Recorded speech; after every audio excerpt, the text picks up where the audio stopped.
Okay, when we come to the first slide, say that objective of this unit is at the end of this unit, students will able to define the term hearing impairment also, as well as identify potential causes of hearing impairment and classify different types of hearing impairment, demonstrate the techniques through which impaired persons are taught.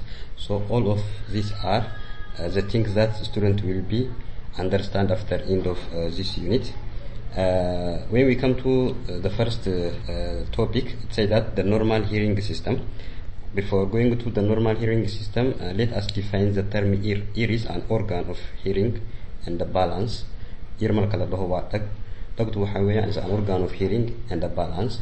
The ear is designed to pick up sound vibration. From what? From the air.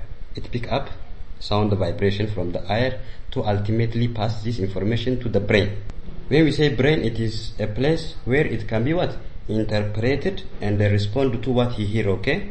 So when we come to hearing, hearing is important for what?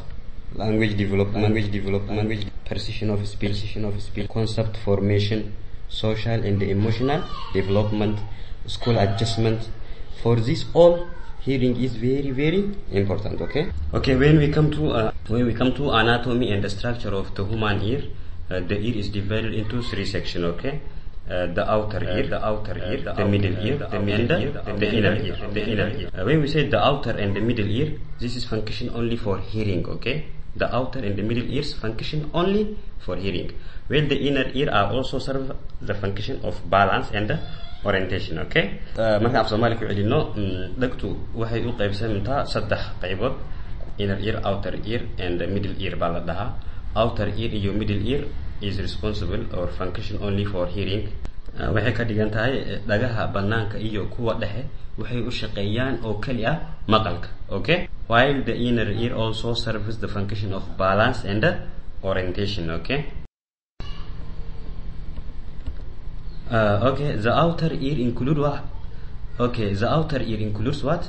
The auricle pinna iyo the tympanic membrane or eardrum. waxa la dhaho include gaynaya outer ear. Auricle or pinna waxa weeyaan the visible part of the ear. dhagta meesha gacanta ku taabanayno tan dibadda taalo auricle baa la dhahaa or pinna, okay? To the side of the head, the madaxa wax ku xiga oo dhagteena saa gacanta ku taabanayno kan maxaa la dhahaa pinna. And the waxy dirty trapping auditory canal is tympanic membrane or eardrum separate the external ear from the middle ear, okay? Middle ear iyo external ear maxaa kala saaraya waxa la dhahaa jira tympanic membrane or eardrum, okay? The middle ear markaan dhahno, it is what? An air filled cavity. waa dalool hawo ka buuxa weeyaan, hawa ka buuxa meesha banaan maaha. You can see on your handout image, okay? meesha maxaa la dhahaa an air filled cavity is what? The middle ear, okay? So air filled cavity ga or middle ear ki iyo external ear ka maxaa u dhaxeeya, maxaa separate gareeya hadaan idin dhaho, it's called what? The tympanic membrane or eardrum ba u dhaxeeya, kaasa xuduud u noqonaya bay ka dhigan tahay, okay? We will come to the middle ear or kuwa dhexe. It is an air filled cavity, waa dalool hawo ka buuxa. The bones that bridge this cavity are three, okay? lafaha soo kabaya godkan waa saddex lafood oo yar yar, okay? Which means the bones that bridge this cavity are three small bones that are known as what? The malleus or hammer, the incus or anvil, the stapes or strap baa la dhahaa, okay? waa inaad xafistaan kuwan, okay? Okay, definition of hearing impairment or qeexitaanka la'aanta maqalka bay ka dhigan tahay. There are two types of hearing impairment. waa laba: people who are deaf and the people who are hard of hearing baa la dhahaa, okay? markaan af Soomaali ku celino waxay ka dhigan tahay dadka dhagalaha iyo dadka dhagaha adag bay ku qaybsantaa. So hearing impairment can be divided into two: dadka dhagalaha iyo dadka dhagaha adag. So we will see them one by one, okay? Okay, deafness is severe disability. Deafness is severe disability, which means af Soomaali marka lagu celiyo dhagola'aan waa naafo aad u daran weeyaan, okay? dhagola'aantu waa naafo aad u daran bay ka dhigan tahay. People who are deaf have a hearing loss. kuwa dhagalaha waxba ma maqlaan bay ka dhigan tahay. That prevent understanding speech, waxba de ma fahmaan, hadalka ma fahmaan through the ear, dhagta waxba kama fahmaan. They have little functional hearing even with a hearing aid. Okay, hadda qalab loogu rakibo wax yar yar bay maqlayaan bay ka dhigan tahay. They don't use hearing as their primary sense for gaining information.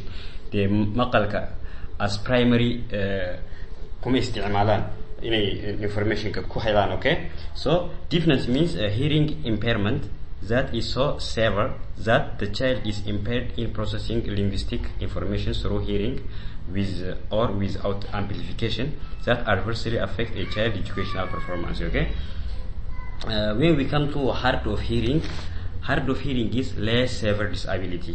markaan af Soomaali ku celino kuwa maqal ku adag yahay waa naafo, laakiin tii kale in yar uu ka roon yahay bay ka dhigan tahay. Okay, less severe weeyaan, tii kale in yar way ka roon tahay bay ka dhigan tahay. Okay, people who are hard of hearing can process information from sound and usually profit from amplification provided by hearing aids. Okay, kuwa dee in yar maqal ku adag ku yahay way ku adag tahay inay wax fahmaan, laakiin marka dee loo rakibo qalabka amplificationka loo diyaariyay way ka faa'iideysanayaan bay ka dhigan tahay.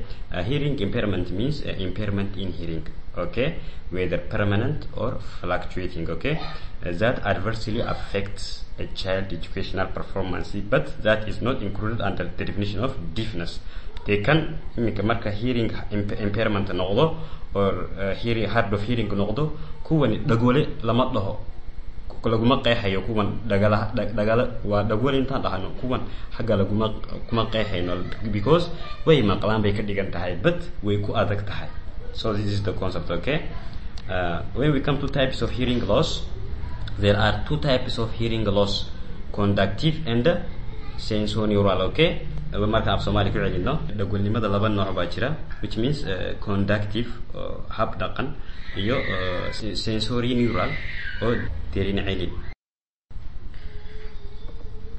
Conductive hearing loss markaan dhahno is due to what? Blockage or damage of the outer or middle section of the ear. Okay, marka dhagda tan dabada iyo tii dhaxda weyno maxaa imanaya conductive hearing loss baa la dhahaa, tii dhexe iyo tii dibadda marka la waayo.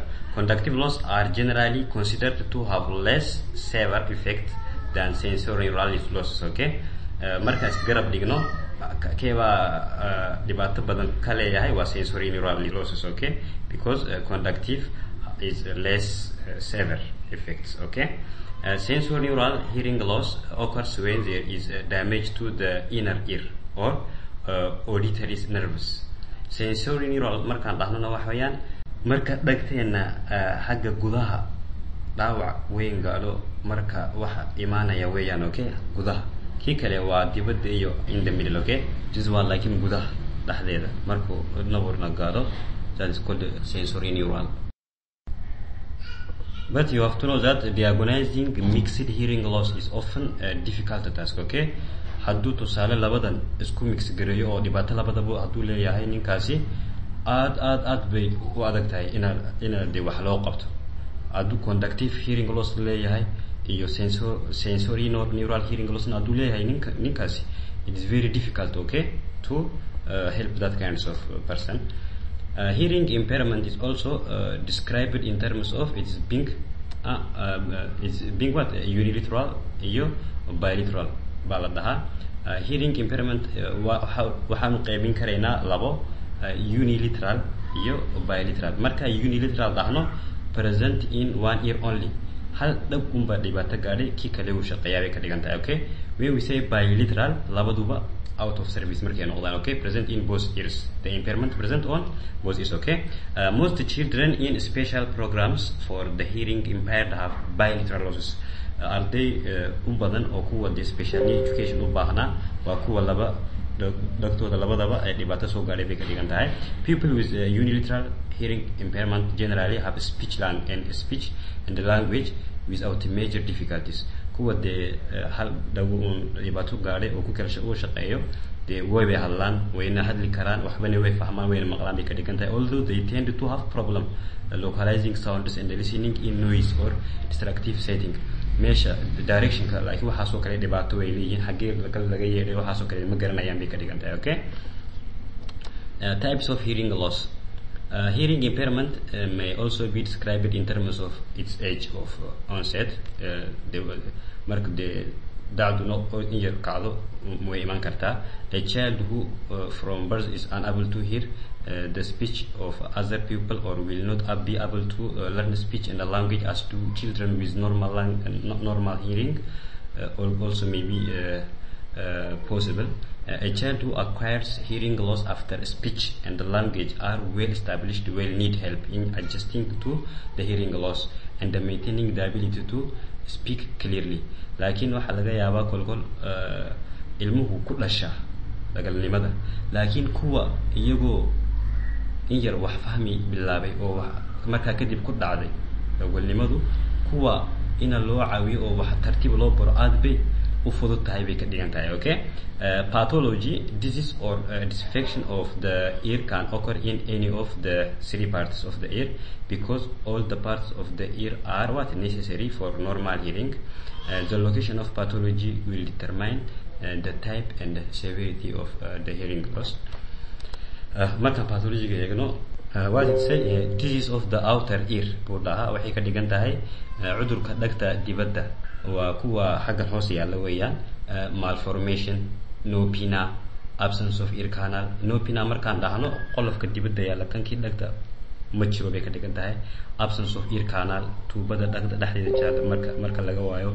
Poking of the ear, slap or blow on the ear hadda la darbaaxo de dhagta cudur imanayo weeyaan marka maqli qarayo. Foreign bodies in the ear canal, excessive wax, compacted wax bay ka dhigan tahay. dee dharka dhexdeeda waxba yaalla ama dhuxul baa la dhaca dhuxul had dhaafay markuu ku bato de that will become disease. Okay, which means it is what it is compacted wax. Okay, external otitis which means infection or fungus in the outer ear, tumors like these are what these are all called disease of outer ear. When we come to disease of the middle ear, otitis media or inflammation of the middle ear, the primary cause of which is poor ventilation of the middle ear due to obstructed eustachian tube, glue ear, which means sticky fluid in the middle ear, eardrum perforation or safe or unsafe, ossicular adhesion, dysfunction of the eustachian tube. These are also the disease of the middle ear. You have to memorize or you have to read this also. Disease of the inner ear, when we say abnormality of the auditory nerve, the causal or the central nervous system.